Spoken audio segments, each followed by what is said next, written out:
Genèse, chapitre 29.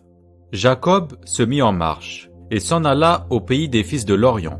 Il regarda, et voici, il y avait un puits dans les champs, et voici, il y avait à côté 3 troupeaux de brebis qui se reposaient, car c'était à ce puits qu'on abreuvait les troupeaux. Et la pierre sur l'ouverture du puits était grande. Tous les troupeaux se rassemblaient là, on roulait la pierre de dessus l'ouverture du puits, on abreuvait les troupeaux, et l'on remettait la pierre à sa place, sur l'ouverture du puits.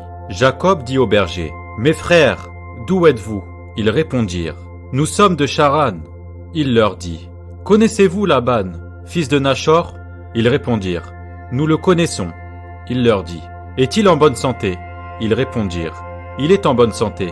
Et voici Rachel, sa fille, qui vient avec le troupeau. » Il dit, « Voici, il est encore grand jour, et il n'est pas temps de rassembler les troupeaux. Abreuvez les brebis, puis allez et faites-les paître. » Ils répondirent, « Nous ne le pouvons jusqu'à ce que tous les troupeaux soient rassemblés. » C'est alors qu'on roule la pierre de dessus l'ouverture du puits et qu'on abreuve les brebis. Comme il leur parlait encore, survint Rachel avec le troupeau de son père, car elle était bergère.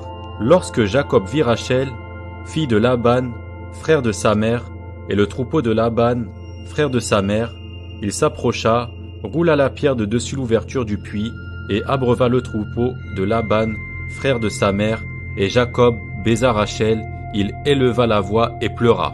Jacob apprit à Rachel qu'il était parent de son père, qu'il était fils de Rebecca, et elle courut l'annoncer à son père. Dès que Laban eut entendu parler de Jacob, fils de sa sœur, il courut au-devant de lui, il l'embrassa et le baisa, et le fit venir dans sa maison. Jacob raconta à Laban toutes ces choses, et Laban lui dit, « Certainement, tu es mon os et ma chair. » Jacob demeura 1 mois chez Laban. Puis Laban dit à Jacob, « Parce que tu es mon parent, me serviras-tu pour rien? Dis-moi, quel sera ton salaire ?» Or Laban avait 2 filles. L'aînée s'appelait Léa et la cadette Rachel. Léa avait les yeux délicats, mais Rachel était belle de taille et belle de figure.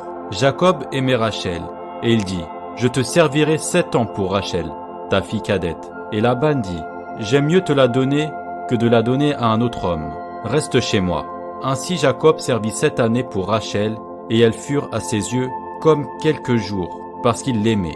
Ensuite Jacob dit à Laban, « Donne-moi ma femme, car mon temps est accompli, et j'irai vers elle. » Laban réunit tous les gens du lieu et fit un festin.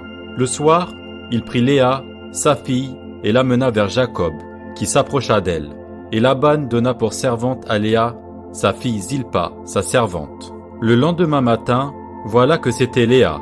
Alors Jacob dit à Laban, « Qu'est-ce que tu m'as fait? N'est-ce pas pour Rachel que j'ai servi chez toi? Pourquoi m'as-tu trompé ?» Laban dit, « Ce n'est point la coutume dans ce lieu de donner la cadette avant l'aînée. Achève la semaine avec celle-ci, et nous te donnerons aussi l'autre pour le service que tu feras encore chez moi pendant 7 nouvelles années. » Jacob fit ainsi, et il acheva la semaine avec Léa. Puis Laban lui donna pour femme Rachel, sa fille.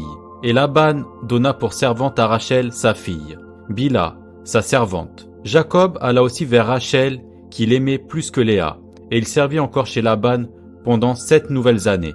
L'Éternel vit que Léa n'était pas aimée, et il la rendit féconde, tandis que Rachel était stérile. Léa devint enceinte, et enfanta un fils à qui elle donna le nom de Ruben, car elle dit, « L'Éternel a vu mon humiliation, et maintenant mon mari m'aimera. » Elle devint encore enceinte, et enfanta un fils, et elle dit, « L'Éternel a entendu que je n'étais pas aimée, et il m'a aussi accordé celui-ci. » Et elle lui donna le nom de Siméon. Elle devint encore enceinte, et enfanta un fils, et elle dit, « Pour cette fois, mon mari s'attachera à moi, car je lui ai enfanté 3 fils. » C'est pourquoi on lui donna le nom de Lévi.